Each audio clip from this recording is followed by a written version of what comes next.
দেখো বন্ধুরা, আমরা বুধনাথে যাচ্ছি বাগবাজার ছেড়ে। দেখো গঙ্গা ট্রেনে আছি।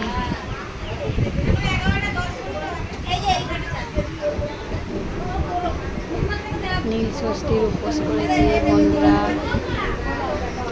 আজকে আমাদের নীল ষষ্ঠীর উপোস করেছি। বাগবাজার ছেড়ে আমরা বুধনাথে যাচ্ছি, মা গঙ্গার কাছে। বুধনাথে চান করে নীল ষষ্ঠী নীলের বাতি জ্বালিয়ে চলে আসবো।